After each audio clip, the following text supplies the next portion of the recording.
আমি যিমানেই ডাঙৰ হৈছোঁ আনন্দবোৰ হেৰাই গৈ আছে, যিমানে ডাঙৰ হৈছোঁ সমস্যাবোৰ বাঢ়ি গৈ আছে, আৰু যিমানে ডাঙৰ হৈছোঁ বন্ধুত্ববোৰ কমি গৈ আছে।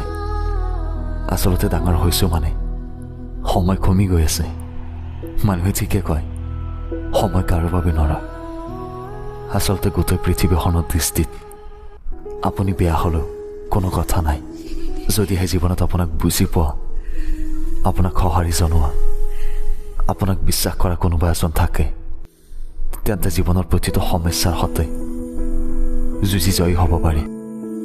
জীৱনত সময় যদি বেয়া চলি আছে তেন্তে পৰিশ্ৰম আৰু চেষ্টা কৰি যাওক, আৰু যদি জীৱনত সময় ভাল চলি আছে তেন্তে বেয়া সময়ৰ সৈতে যুঁজি থকা কাৰোবাক সহায় কৰক।